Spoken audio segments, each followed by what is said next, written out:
Hola chicos, ¿cómo están? Espero se encuentren bien, muy estudiosos en sus casas. Hoy vamos a ver el tema de la innovación. Es otro modo de extinguir las obligaciones. Ya terminamos el pago. Pero antes de entrar en materia, vamos a hacer cuatro recorderis. Lo primero, estamos subiendo los videos a YouTube un día antes del horario de clases y dentro del video, en la descripción del video, podrán encontrar el código para entrar a Classroom. En Google Classroom estamos creando un aula virtual para cada tema de clase que hemos abordado en los videos. Así que, por favor, dirijan las preguntas a la respectiva aula de clase de Classroom para evitar complicaciones y que no se me quede ninguna pregunta por responder. Aún así, varios de sus compañeros, muchos de sus compañeros están haciendo preguntas y están activos en Classroom, que es lo importante. ¿Por qué es importante? Porque no podemos hacer videos tan largos por el tema del internet. No todos tienen acceso a un buen internet y además porque el internet está fluctuando estos días, está bajando la velocidad porque muchas personas están ingresando de manera virtual a la red y entonces la está saturando. La idea es hacer los videos corticos, concisos y que ustedes participen mucho en Classroom.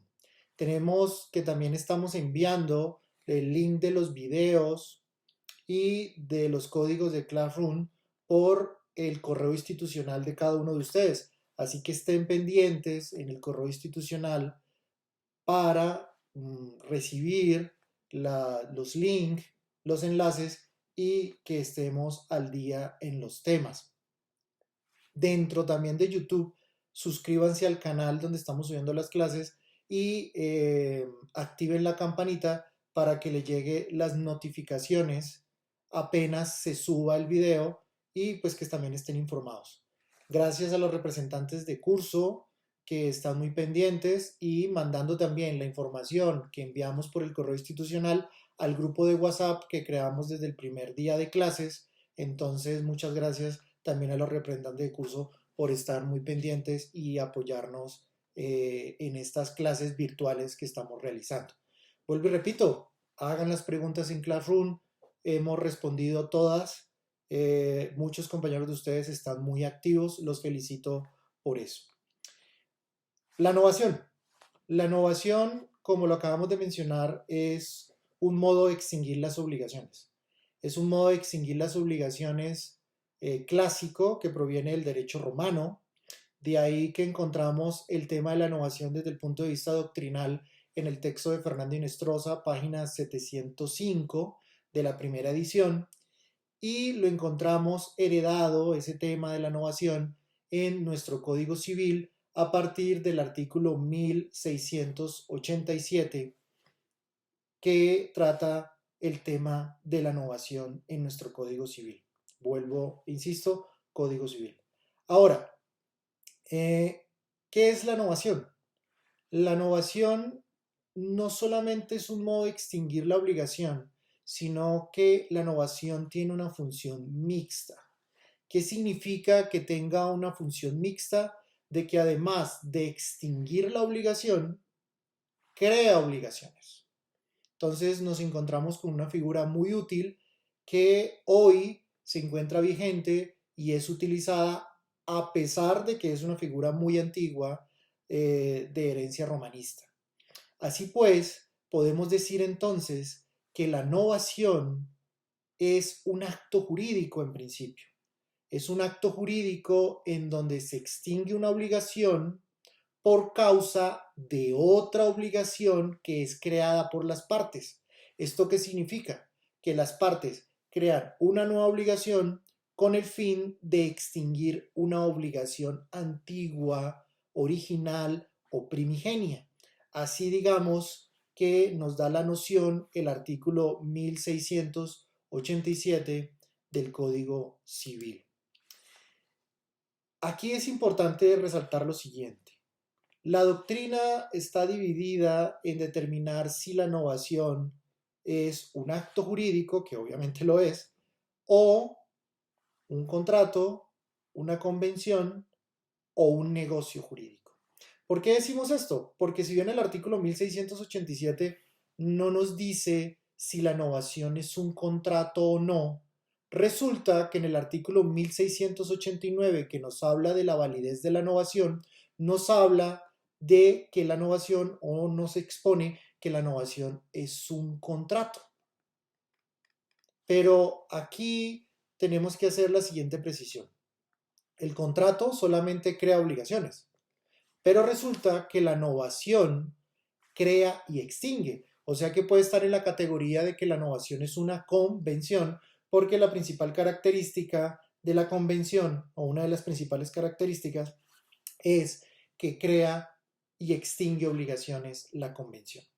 Así que muchos doctrinantes o varios de los doctrinantes están divididos frente a este tema. Yo creería que la novación es un negocio jurídico por medio del cual se crea y se extingue una obligación, aunque no es descartable de que la novación sea una convención.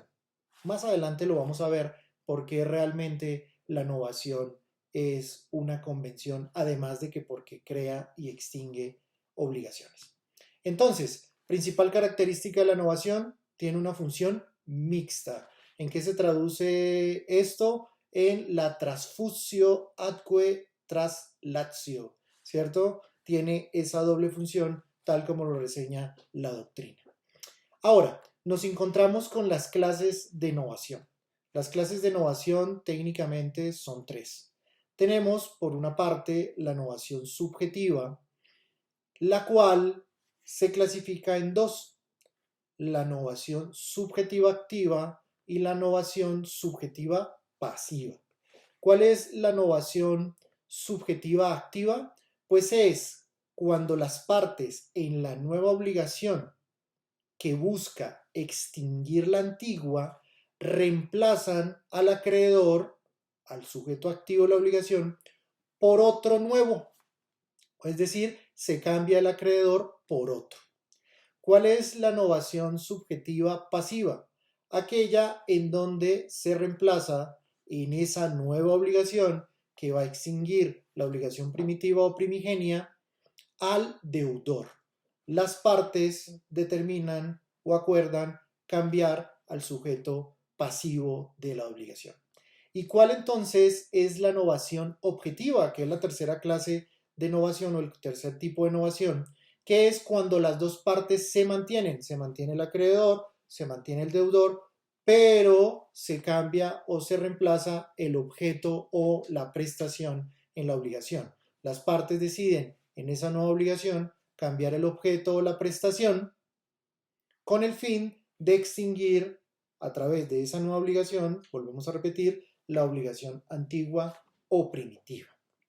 Así pues, esa clasificación que acabamos de mencionar lo encontramos en el artículo 1690 del Código Civil para que ustedes hagan las precisiones del caso.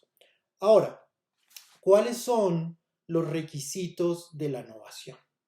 El primer requisito importante de la novación es que se requiere la existencia de una obligación primigenia original o primitiva. Es decir, que debe existir esa obligación primigenia. ¿Por qué? Porque esa es la obligación que vamos a extinguir mediante la creación de una nueva obligación. O sea, las partes crean una nueva obligación para crean una nueva obligación para extinguir esa obligación primitiva o primigenia. Importante ahí. Segundo, que se dé nacimiento a una nueva obligación. Claro, es la función mixta de la novación, pues una de sus funciones mixtas, que es crear una nueva obligación que va a extinguir una obligación primitiva o primigenia o antigua también, como se encuentra reseñado en algunos textos. Tercero, que la obligación sea nueva, que la obligación nueva sea diferente de la antigua. ¿Eh? ¿Por qué diferente? Porque vamos a cambiar uno de los elementos estructurales de la obligación. Bien sea vamos a cambiar al sujeto activo, o vamos a cambiar al sujeto pasivo, o vamos a reemplazar el objeto o la prestación por otro. Entonces, tiene que ser diferente, no tiene que ser igual esa nueva obligación frente a la obligación antigua que se busca extinguir. En este punto hay que hacer la claridad. En la novación, o bien se cambia el sujeto activo, o se cambia el sujeto pasivo, o se cambia el objeto de la prestación. No podemos cambiar dos elementos estructurales, solamente se cambia uno. ¿Por qué? Pues para mantener esa relación también entre la nueva obligación y la antigua obligación, ¿no? Existe esa relación, ese nexo entre la nueva obligación y la obligación antigua o primitiva. Ahora, que las partes tengan la capacidad necesaria para novar. ¿Qué alude esto? Pues que las partes tienen que tener la facultad. No solamente nos referimos al requisito para la validez del acto jurídico de la capacidad jurídica, sino que por lo general y por regla, las partes que no van son las que hacen o integran o están inmersas en la obligación primitiva o antigua. Son las dos partes las que tienen esa capacidad, tanto acreedor como deudor, para crear una nueva obligación que va a extinguir esa obligación primitiva o antigua. ¿Dónde encontramos la exigencia de la capacidad en los casos o en los diferentes casos que nos trae nuestro Código Civil? Pues lo encontramos en el artículo 1688, lo encontramos en el artículo 1691, también en el artículo 1694 y 1695. Mucho ojo. ¿Qué nos habla para que tengamos en cuenta el artículo 1688? Pues nos habla de la facultad del procurador o mandatario para novar. ¿Qué significa esto? Que el diputado o la persona apoderada no le basta con el poder que le ha otorgado, bien sea el acreedor o el deudor, sino que dentro de ese poder tiene que estar explícitamente la facultad de novar, la facultad para novar. ¿Y de qué nos habla el artículo 1691? Pues nos habla de aquellos cambios que no constituyen o no son constitutivos de novación.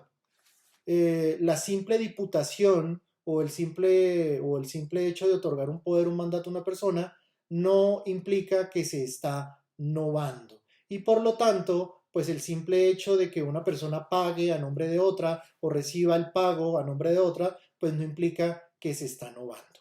¿Qué nos habla también el artículo 1694? Pues nos habla que la simple sustitución del deudor no constituye novación. ¿Qué implica esto? Que no solamente es cambiar el deudor por otro, un ejemplo, el caso del pago por subrogación o con subrogación, como lo vimos en sesiones pasadas, sino que tiene que haber esa certeza de novar, esa intención de querer novar. Reemplazar simplemente al deudor por otro no es, digamos, una evidencia de novación. Se tiene que expresar, ¿cierto? Tener la certeza de que se está novando. En unos segunditos, en unos minutos, veremos y explicaremos más ese aspecto. Ahora, ¿qué nos dice el artículo 1695? Nos habla de la ausencia de consentimiento del delegado. Pues, ¿qué nos dice el artículo 1695? Pues nos dice que si el delegado es sustituido contra su voluntad, ¿cierto? Al delegante no hay innovación.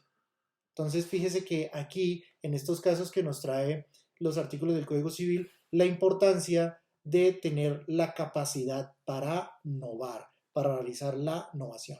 Tenemos el quinto requisito, que las partes tengan la intención de novar. Lo acabamos de mencionar. Se encuentra reseñado en el artículo 1693.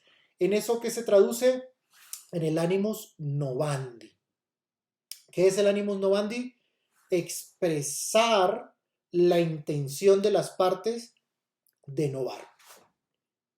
¿Dónde se expresa o dónde se consagra esa intención de novar?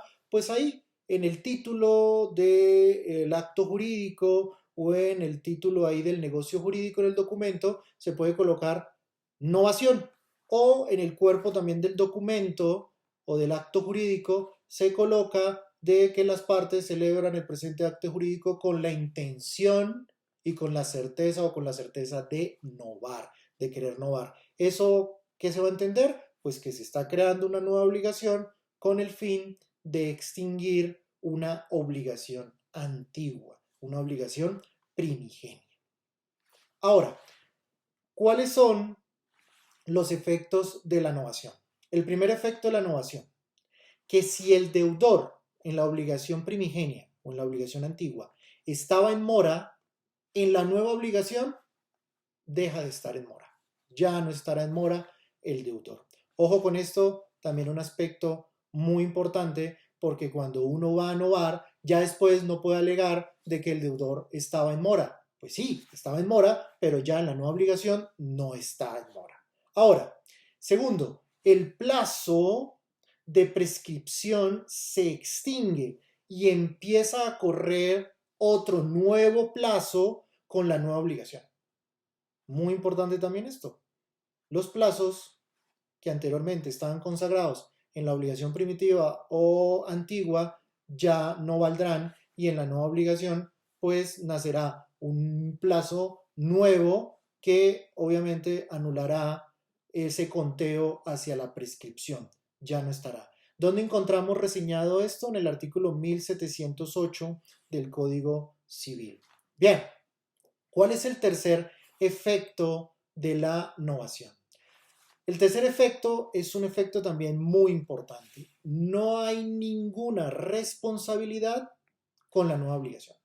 No hay ninguna responsabilidad ni por parte del deudor, ni por parte del acreedor, ni por parte de los deudores solidarios, ni por parte de prendas o hipotecas de acreedores prendarios o garantes. ¿Por qué? Porque la nueva obligación hace que se extinga la obligación primigenia o antigua y por lo tanto se extingue esa obligación primigenia o antigua. ¿Dónde encontramos los casos que acabamos de mencionar? ¿Dónde los encontramos consagrados en el Código Civil? En el artículo 1696, que nos habla de las acciones contra el antiguo acreedor. ¿Y que nos habla el Código Civil al respecto en este artículo? Pues nos dice que el acreedor que ha dado por libre al acreedor primitivo no tiene después acción contra él. Si yo he novado, libero al deudor y por lo tanto el acreedor pierde toda acción en contra de ese deudor. También lo encontramos en el artículo 1697 del Código Civil, que nos habla el artículo 1697 del Código Civil, promesa de pago de deuda inexistente. Ahí también encontramos ese aspecto en el cual, o ese efecto de que no hay ninguna responsabilidad con la nueva obligación. Después encontramos el artículo 1698 sobre el pago de deudas inexistentes. También ahí encontramos este efecto, al igual que en el artículo 1699, en donde nos habla de la extinción de los intereses por novación. Pues sí, si se crea una nueva obligación, esa nueva obligación va a extinguir una antigua y por lo tanto al nacer esa nueva obligación o al crearse esa nueva obligación ya no se podrá cobrar intereses por parte del acreedor hacia el deudor.